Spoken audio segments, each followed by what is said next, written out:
Hey friends, welcome. I hear so much confusion around Chatturanga Dandasana or four-limb staff pose that I wanted to create a video that really shows you all of the modifications available, and you can really just build it slow. It's important that you feel strong in Chatturanga, and that way it doesn't lead to things like, wrists, elbow, shoulder, back, neck, all sorts of issues. A lot can really come out of an improper Chatturanga Dandasana, so let's just build it slow and steady and make sure that you're taking the modifications you need to for your body.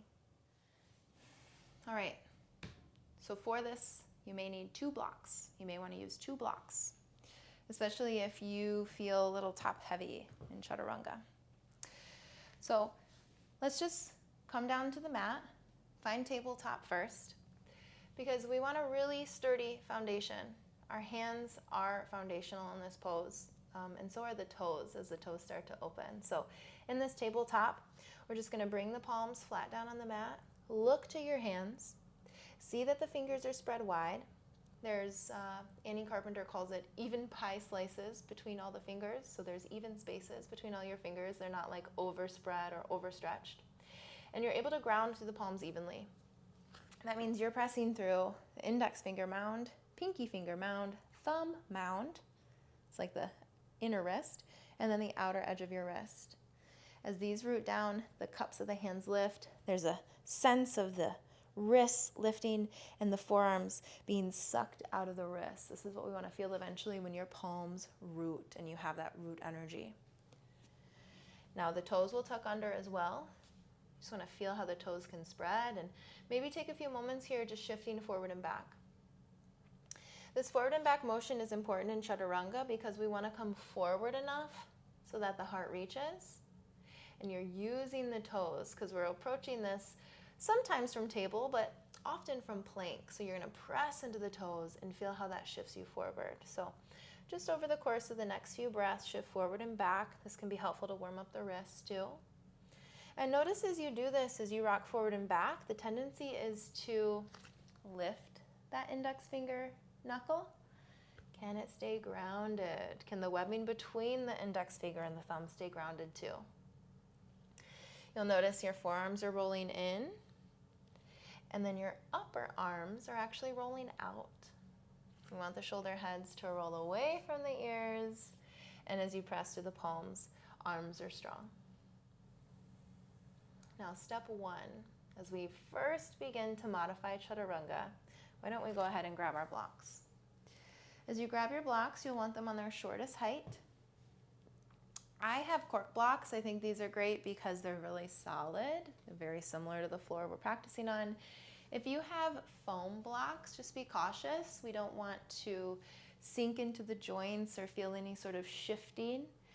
So if you don't have hard blocks at home, maybe just try this on the floor. I'm offering this with blocks at first though because it lifts us up a little higher, which will take just some weight out of the upper body and send it into the bottom body. So it can be nice. Now if you are in tabletop and these blocks are underneath your hands, you want to see that the hands are grounded. You have that same foundation. If your hands are a little wider than the blocks, your thumbs can wrap over the edge, or maybe your pinky finger wraps over the edge, but everyone should be able to get the palms rooted. Know that you can even turn the blocks on their sides a bit if your palms are a little wider. Then, since this is from a tabletop position, just peek down and see that your knees are actually a couple inches back behind the hips. In tabletop, we have knees under hips directly. Here, we want the knees behind the hips. That way, we can shift forward. Okay, so you can see my pelvis is dropping a little bit and my heart is reaching forward. We're going to inhale here. As you exhale, just begin to bend the elbows, and let's explore lowering the chest down and lifting your bottom up. Inhale, straighten the arms. Keep that index finger mound grounded. Exhale, bend the elbows. This becomes modified Chatturanga. 2 more times. Inhale, straighten the arms evenly. Exhale, modified Chatturanga. Come back up, straightening the arms. Inhale, and let's come off the hands for a bit as you exhale. Okay, so that's challenging, that's tricky. especially because you're coming into a back bending shape. The heart is dropping, your bottom is high. So this is step one. I recommend you get this movement down with breath first before you proceed. I'm going to show you now the second way to modify Chaturanga, and we can keep using those blocks, especially if you find them helpful. So what this looks like is the same bottom body. My knees are behind my hips. Only here, we're going to shift forward a bit more. And then as your elbows bend back, what we're starting to do is lower the shoulder heads just to elbow height so we are not in a back bend. Actively drawing navel towards the spine, bending the elbows back, shoulder heads forward. Notice how far forward I have to come, and then press back up. Inhale. Okay, so 2 more times. Bend the elbows back, they're close into the ribs, shoulder heads lower, elbow height. Come back up, inhale. Final one. Exhale, shoulder heads elbow height. Good. Inhale back up, and exhale, just come off those hands. If you want to roll the wrists for a moment or shake out the hands, return to your breath.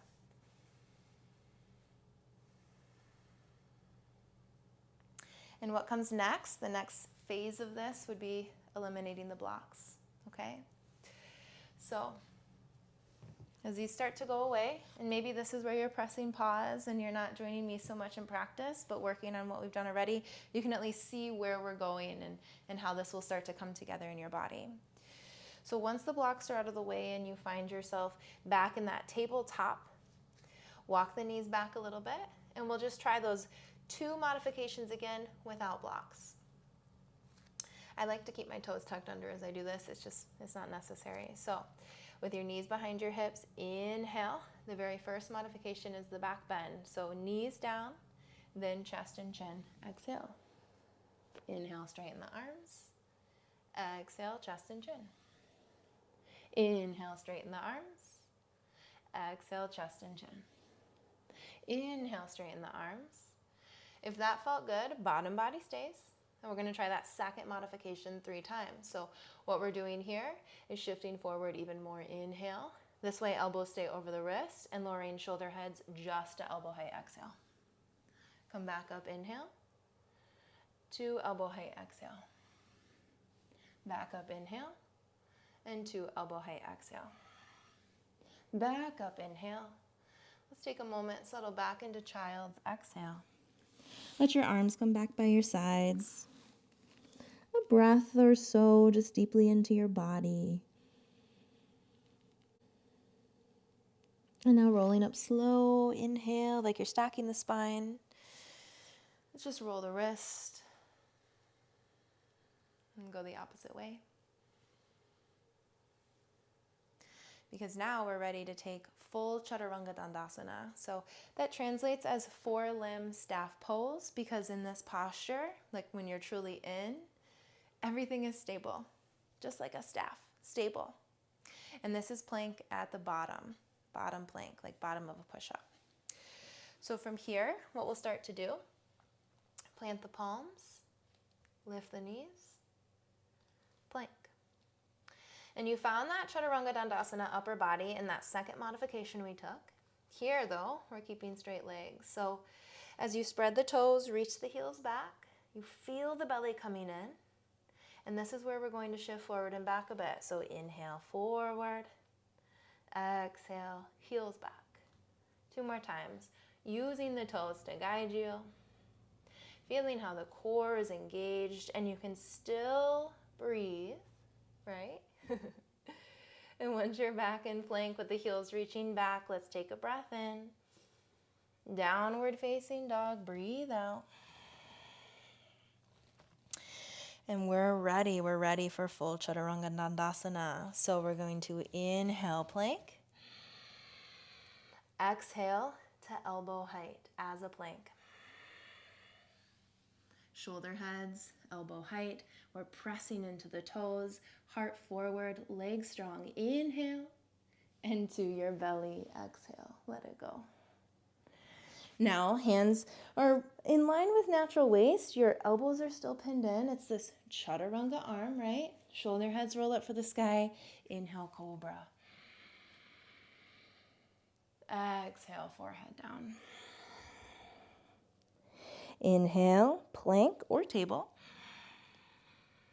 And exhale to downward facing dog. Okay, so just bring the knees down for a moment. If full chaturanga was very challenging for you, go ahead and grab those blocks again, and you're just placing the blocks underneath the palms. Once the palms can plant flat, notice they're on their shortest height still. Let's inhale, downward facing dog, lift the hips.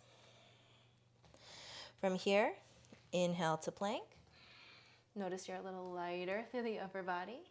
Exhale to chaturanga, so press off the toes, lowering down slowly, elbow height. Inhale, upward facing dog. Now you're going to bring the tops of the feet to the mat. Good. Lift your thighs. Arms are strong and straight. Hips and heart beyond those arms. Inhale.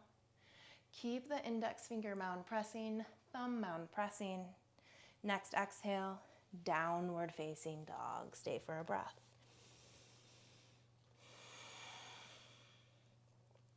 And then bending the knees, tabletop. Let's move the blocks out of the way. And I'd like to give this a try. One final flow all the way through. In Tadasana, mountain pose. Inhale, Utthita Tadasana. Exhale, Uttanasana. Inhale, Ardha Uttanasana. Exhale, plank. Inhale, plank. Full chaturanga, exhale. Cobra or up dog, inhale. Downward facing dog, exhale. Inhale, press. Exhale, feet to hands. Inhale, half flat. Exhale, fold, Uttanasana. Rise, Utthita Tadasana, inhale.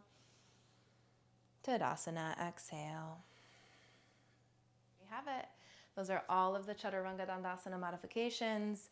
You can check out my modified Sun Salutation A and B. Those are broken down into 3 parts as well. We'll cover these same Chaturanga modifications too, and really see what it looks like within the Sun Salutes and within Vinyasas in general. So these postures paired together that we've been practicing. Keep up your great work, practice, and all is coming. Namaste.